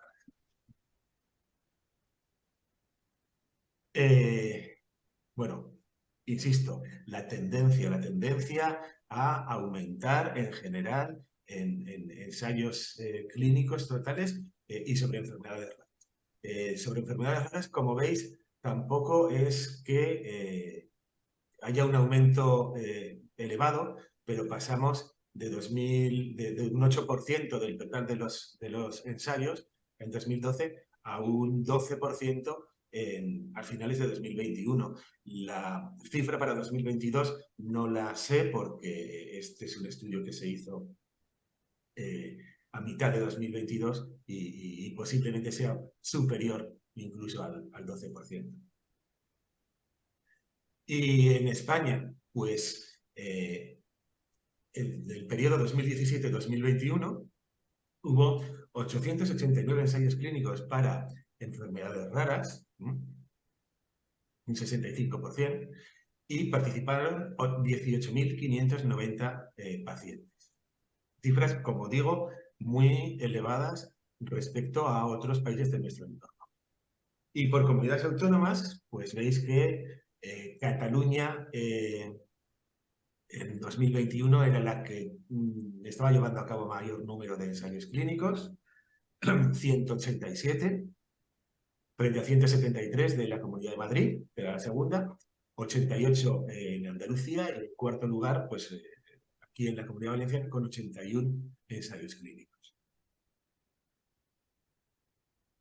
Y esto es lo que os comentaba, de los años, tiempo de espera que un paciente puede tardar en el acceso a estos fármacos huérfanos, medicamentos huérfanos, fármacos innovadores aprobados por la EMA. Una vez aprobados por la EMA, tienen que ser autorizados por la Agencia Española del Medicamento. Pues el país que más rápido aprueba es Alemania, que tarda 133 días. Francia son 240 días. Reino Unido 340 días, Italia 429 días, y veis que en España va en aumento y ha ido aumentando, y que en 2022 tarda 620 días. Esto es algo que, bueno, es un poco lo que os comentaba. No se puede exigir el mismo nivel de evidencia, que esto es el problema que retrasa aquí el acceso, que otras enfermedades que no sean raras. Y ya pues casi termino diciendo que, bueno, la enfermedad que nos ocupa tiene una ventaja, y es que el ojo es un órgano fenomenal para hacer ensayos clínicos, porque es inmunoprivilegiado, porque es muy fácil de seguir, etcétera, etcétera, de monitorizar. Pero el mensaje final creo que casi sería que la participación en un ensayo clínico, primero, no es un tratamiento, ¿vale? Puedes tener placebo, puede ir la cosa mal y tener algún efecto adverso, puede ser. No es necesariamente un beneficio para el paciente, sino más bien un acto de generosidad del participante para las generaciones venideras. Y esto tenéis que tenerlo muy en cuenta. Esto por un lado, y esto por otro. También se ha hablado, y se ha hablado muy bien, y he aprendido mucho de la adhesión, ¿vale? Este es un estudio que hacen que va sobre el engaño en los ensayos clínicos y su impacto en el reclutamiento y la adhesión de los participantes al protocolo. Y lo que dice es que parece que hasta el 75% de los participantes han ocultado información para evitar ser excluidos de los estudios. Esto no ayuda a nadie, porque todo al revés, porque si lo que queremos es que el estudio refleje realmente si un fármaco va bien o no. No se puede mentir, no se puede decir si has tenido ocultar si has tenido algún problema, sí, aunque sea una caída. Y por supuesto, pues si te comprometes a hacer lo que dice el ensayo clínico que tienes que hacer, que es pues tomar 2 pastillas, una después de comer y otra después de cenar, etcétera, etcétera. Y ya nos han comentado lo difícil que es esta adherencia muchas veces, pero si te comprometes, lo ideal para que funcione el ensayo clínico es cumplir con lo que se dice. Y nada más. Yo creo que con esto me ajusto el tiempo justito, pero queda para alguna otra. Muchas gracias. Gracias a ti, doctor Millán Salvador. cuánto se aprende y qué bueno compartir este conocimiento. Qué maravilla tener esta oportunidad para ser testigo de todas estas ponencias, ¿no? Quiero agradecer a la intérprete de lengua de signos por todo su trabajo incansable esta tarde con esta terminología, que quieras que no, frecuente no es. Así que muchas gracias a todas las personas con discapacidad auditiva que nos están siguiendo esta tarde. Gracias también a ti por tu trabajo. Eh, y tenemos algunas preguntas que han ido llegando al chat y que yo voy a ir compartiendo con cada uno de los ponentes. Quizás algunas de ellas estén más dirigidas a alguno de los ponentes. Por ejemplo, he visto alguna que quizás por la ponencia está más vinculada con la presentación del doctor Bezos, otras para la doctora Regina Rodrigo o el doctor Millán. Pero sobre todo, gracias a Almudena Maya, gracias a la doctora Regina Rodrigo, al doctor Millán y al doctor Bezos por sus 4 presentaciones tan inmensamente claras y generosas con nuestra audiencia. Por ejemplo, una de las primeras intervenciones en el chat, Félix, el secretario de Retina Comunidad Valenciana, os agradece a los 4 vuestras intervenciones y vuestra claridad. Tenemos también a una persona de la audiencia que nos pregunta en qué estudios estáis trabajando ahora que tengan una luz favorable para las distrofias de retina o las enfermedades que limitan la visión. Hola, estoy aquí otra vez. Bueno, respecto a en qué estamos trabajando, bueno, nosotros por nuestra parte estamos haciendo algunos estudios que mi intención es quedar un día para explicarlo bien en qué va a consistir el estudio. Tenemos un estudio que les pediremos una muestra de sangre a los pacientes y se les contará un poco para qué, y luego queremos hacer una intervención también nutricional que también les contaremos cómo la queremos hacer, y a ver si podemos retomar un poco también el tema del ensayo clínico, que ya les comenté en su momento, que hubo pacientes que quisieron participar y está un poco parado el tema del ensayo clínico. Y luego también sé que el doctor Millán pues también están haciendo cosas. No sé si quieres comentar. Es que como estamos compartiendo el ordenador, tengo que... ¿Qué cosas son las que tiene entre manos el doctor Millán que A no ver, España quiere saber? Espera, ponte bien, que parece un fantasma. Bueno, mientras Bueno, comparten a ver, yo sí. creo que Regina es la que tiene los pies más en la tierra y yo, en fin, nuestra idea es empezar, bueno, hemos empezado ya, con terapia génica para algunos genes de distrofias de la retina. Por una parte, bueno, utilizaremos, y esto es gracias a Farpe y Tundaluce, que nos financió, con anticuerpos de camélidos, ¿vale? Los anticuerpos de camélidos son, en realidad, al final es un trocito de ADN que podremos, nuestra idea es que reconozca la proteína mutante que es tóxica en determinados distrofias de la retina y específicamente que no toque la normal y que reconozca la mutante de manera que de forma natural, por un proceso celular, esta se degrade. Y pues recientemente, bueno, a ver, se está grabando, no lo digo que no es oficial, pero sí que vamos a tener otra financiación para otro estudio de terapia génica pues basado en esto, en editores de bases, no el CRISPR clásico, pero... Entonces, a ver, yo digo que Regina tiene los pies en la tierra porque esto, lo mío no va a ser para mañana. Y el grado de certidumbre es bajo, puede fallar, pero bueno, yo creo que hay que hacerlo. Hay que estar ahí. Ese es el camino a estar.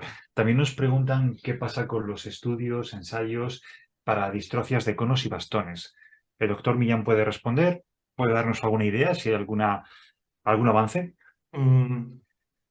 Lamentablemente había, bueno, más bien conos, pero había un ensayo clínico para enfermedad de Stargardt que pues no ha funcionado. Ahora va a haber otro, que ya veremos si funciona. Yo, sinceramente, no soy muy optimista, no acabo de pillar. Y bueno, uno de los genes que estamos utilizando ya esta terapia génica que he comentado antes de los anticuerpos de camélidos es para el gen CRX que produce distrófeno con los exones. Bueno, al Aparte de final, eso, me imagino que en otros, en Estados Unidos y tal, seguro que hay muchos ensayos clínicos. Lo bueno de la distrofia de la retina es que el ojo permite trabajar muy bien y hay pues infinidad de ensayos, estudios preclínicos e incluso ensayos clínicos en todo el mundo. Yo os invito a que visitéis la página web esta que tenéis, la dirección, la de Estados Unidos, ¿vale? Porque ahí podéis poner la enfermedad, podéis poner a España o el mundo entero y os van a aparecer. todo el listado. Correcto. Cambiamos de pantalla, así que me gustaría hacerle una pregunta al doctor Bezos. Y es que hay una persona que se interesa por la formación de las personas con una enfermedad poco frecuente, en este caso, en el ámbito que nos ocupa, con afectación visual, pero una persona con una enfermedad poco frecuente, una enfermedad rara, que se quiera formar más para tener un rol mucho más formado, tener un mejor expertise sobre su patología, el proceso de un ensayo. ¿Cómo puede participar el paciente? ¿Cómo se puede formar y cómo puede participar en esos protocolos, en ese diseño de un ensayo? ¿Hay Pues vías? ¿Hay sí. organizaciones que se Ah, esfuerzan o preparan a las personas diagnosticadas? hay una organización que es muy interesante conocer, que es EUPATI, que es Ujú. una organización europea, o sea, para escala europea, donde, bueno, justo se dedican a esto, ¿no? Y por lo demás, no todas las asociaciones de pacientes lo hacen, pero si la asociación está dentro de una federación o dentro de una plataforma de pacientes o dentro como el Foro Español de Pacientes también, allí también pueden ayudarle en este punto, ¿no? Para que se pueda empoderar y participar. Depende también del tamaño de la asociación. Las hay muy potentes, pues diríamos, la Asociación Española contra el Cáncer, pues es de lo más potente, no necesita fondos de nadie porque recauda solo y forman a sus pacientes. Otras chiquititas que hemos trabajado con FOB, con fibrodisplasia o cistinosis, pues bueno, van haciendo sus esfuerzos, entonces en ese caso, como son pequeñitas, se acogen al paraguas de las federaciones, ¿no? Ujú. Genial. Pues hasta aquí hay un momento que observo una última pregunta sobre la retinosis pigmentaria. Nos preguntan cómo está de lejos los avances acerca de curas para la retinosis pigmentaria. Hay en este caso la doctora Rodrigo, no sé si el doctor Millán nos puede avanzar algo sobre el estado, la situación de la retinosis pigmentaria. A ver, como de lejos, yo me gustaría a mí saberlo y que estuvieran lo más cerca posible. Lo cierto es que, pues, tratamiento para la primera, para mutaciones del gen RP65, ya hay. Se ha probado con éxito hace poquito en la Fundación Jiménez Díaz tratamiento para el gen RPGR. Pero el problema es que si vamos a necesitar un tratamiento para cada uno de los 281 genes conocidos que producen distrofias de la retina, va a estar complicado. Sí que sé que hay gente que está probando tratamientos, entre comillas, agnósticos, ¿vale? Que no conocen gen, que puede servir para todo. Mm, no lo sé, no lo sé. A ver, ojo, una cosa es tratamiento, otra cosa es cura, ¿no? Ujú. Cura seguro que está más lejos que los tratamientos. Y en este Milagros, caso, milagros no se hacen, no existen. evidentemente. El tratamiento con RP65, bueno, pues desde luego cuanto más precozmente se administra mejor, pero bueno, la primera niña, Noah, con 12 años, ha recuperado de un 3 a un 10, ha pasado de un 3 a un 10% de visión. Está muy bien y está muy contenta y los padres también, pero no ve, quiero decir, no ve como una persona. Mm. Que ve al Sí. 100%. En estos casos, como bien decimos las personas afectadas por estas patologías, un poco es un mucho. Así Un que poco es mucho, claro, claro. cualquier avance se convierte en una auténtica maravilla por dar pasos que antes no podías hacer, ¿no? O conquistar escenarios que antes no podías lograr. Ya Así es. estamos en los últimos minutos, pero quizás sería una buena forma de terminar tal y como hemos empezado, y es para este tipo de distrofias, cómo un nutracéutico, como el que hemos comentado al principio, puede cooperar para que las células, por ejemplo, sean más respondedoras.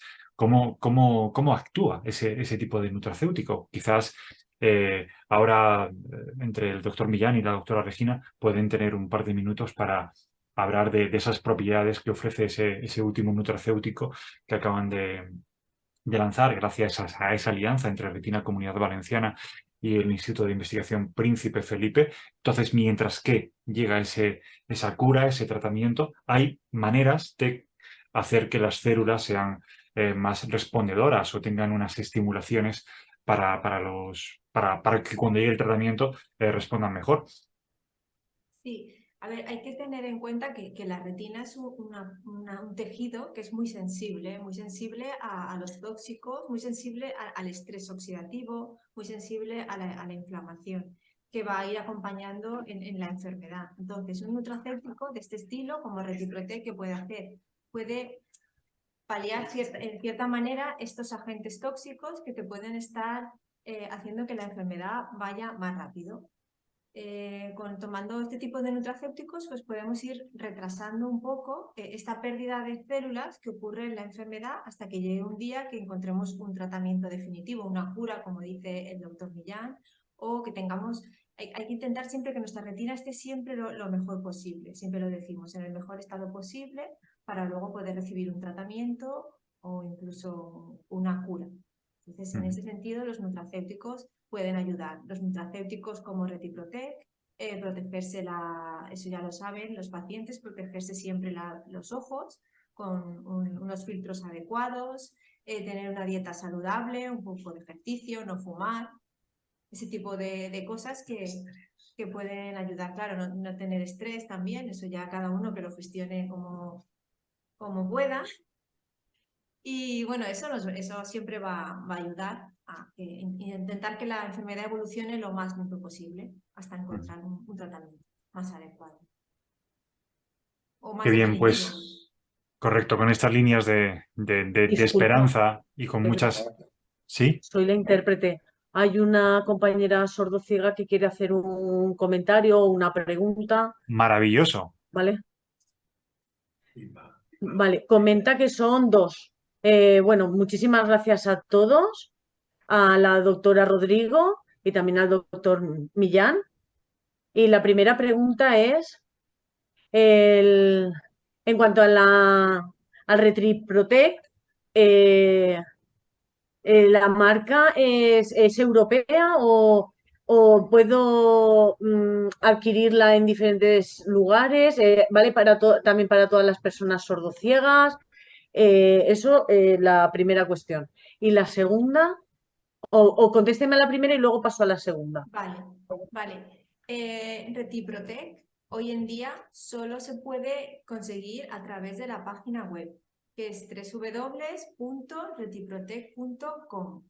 De todas formas, en la Asociación de Retina Comunidad Valenciana también tienen la información, porque también tienen como, para los socios, ¿no? Tienen como un Un acuerdo. descuento no recuerdo, creo que es un 15% para la compra del producto, pero solo se puede a través de esa página web. Es un producto que es a través de una empresa que hemos tenido que participar en la creación de esa empresa para poder comercializar el producto, que es Biotech Nutrition Research, bueno, es una empresa que comercializa el producto, pero es española. Está formada por investigadores, gestores y padres de pacientes. Y la hemos creado para poder distribuir el Retiprotec. Y la segunda pregunta es... Lo que intenta preguntar ella es que si la pastilla, lo que es el producto, ¿Han estado de acuerdo en diferentes comunidades de España? Sí, que si se ha difundido por España, si solo es aquí en la Comunidad Valenciana. Vale, sí, nosotros no, pueden adquirirla por toda España. Es a través de la web y nosotros hemos dado charlas informativas, por ejemplo, en Madrid, en Andalucía, en Cataluña, en Extremadura, en Murcia y en Castilla y León. O sea, nos hemos dado charlas a través de varias asociaciones de pacientes para explicarles el producto y cómo pueden conseguirlo si están interesados. O sea, sí, en toda España. No está restringido aquí, a la Comunidad Valenciana.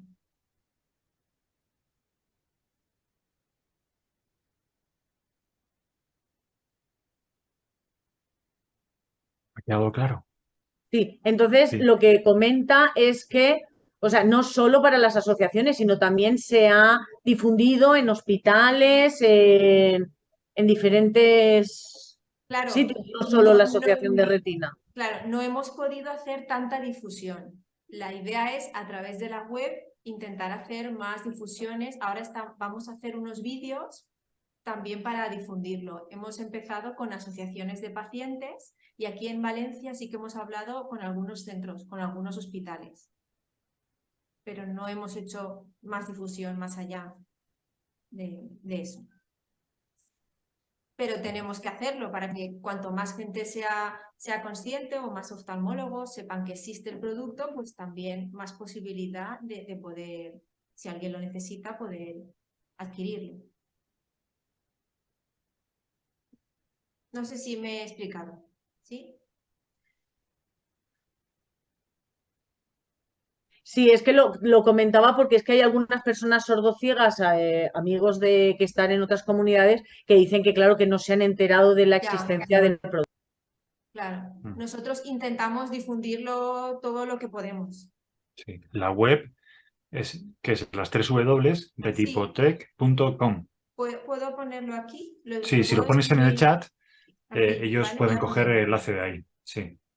Y hay un teléfono al que pueden llamar o por WhatsApp o llamar. Sí. Enviar un email. Y si no, pueden llamar también a Retina. Me están diciendo que a Retina Valencia también. Si tienen cualquier duda o quieren informarse, pues también les van a informar en Retina Valencia y les asesoran. Mm. Vale. ¿Esas dudas están solucionadas, compi?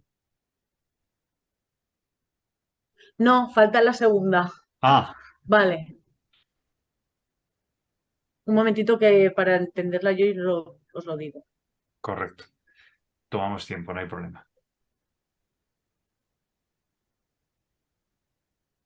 Ahí veo a Regina Vale, preparada. dice que he hablado con algún amigo sordociego y me pregunta si, bueno, pues en cuanto al tipo de algún tipo de medicamento, si, claro, si, bueno, que ha tomado el medicamento, repite, Lux, se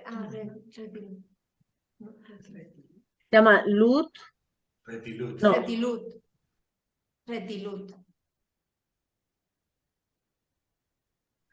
no dices, es Lux, Luxturna. Turma. Luxturna. Pero eso es una terapia Luxturna, vale. Pero eso es terapia génica. Eso es lo que ha comentado el doctor Millán. Eso es, se mete, se reemplaza, bueno, eso es diferente, no tiene nada que ver con el nutracéutico y se lo van a hacer en un hospital. Y es para... Y es para personas que tienen mutaciones en un gen específico, que es RPE65. Es solo para esas personas.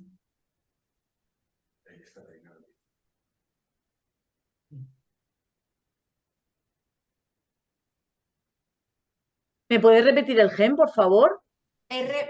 Lo escribo RPE 65. Lo he puesto en el chat.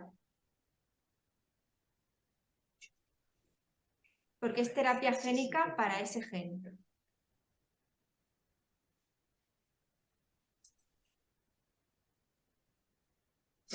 Eso dicen, pregunta él. Entonces es solo para las personas que tienen afectado el RPE 65. Ujú.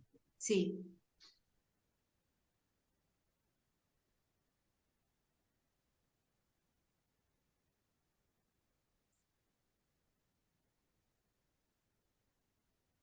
Que no me sé quitar el para que pudierais saber lo que le estoy diciendo, que es solo para terapia.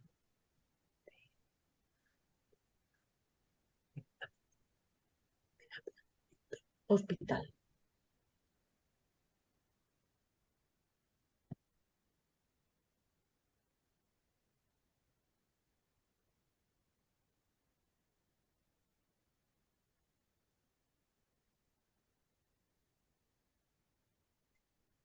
Pero funciona, ¿no? Es decir, es por enterarme un poquito, o sea, el Luxturna sí que funciona para los que tienen esa Eso, mutación. claro, eso lo ha comentado el doctor Millán, se han pinchado personas con ese tratamiento, con Luxturna, y sí que mejora su visión.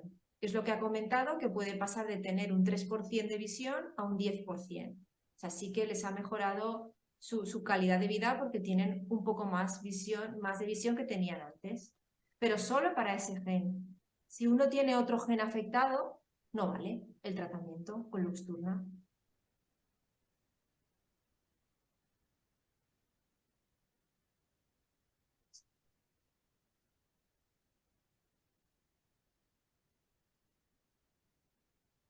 Debemos ir concluyendo.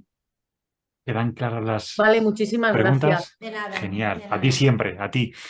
Gracias. Pues desde Retina Comunidad Valenciana damos las gracias a las 4 personas que nos han acompañado esta tarde aportando toda su experiencia y conocimiento, a la presidenta de Retina Comunidad Valenciana, Almudena Amaya, por supuesto también a la doctora Regina Rodrigo, también al doctor Carlos Bezos Velázquez, desde el Instituto de Experiencia del Paciente. Gracias por acompañarnos en esta primera ocasión. Ojalá que haya más y podamos compartir más momentos y más experiencias. Y también, por supuesto, al doctor José María Millán por acompañarnos, por seguir apoyando el trabajo de la asociación y seguir compartiendo experiencia con las personas afectadas. A modo de resumen, hemos visto que es muy importante trabajar de forma unida y alineada, en este caso, desde una asociación de pacientes, como puede ser Retina Comunidad Valenciana, y un centro de investigación. Y hemos visto un caso de éxito, de un caso de un trabajo unido, en alianza, un trabajo cooperativo, donde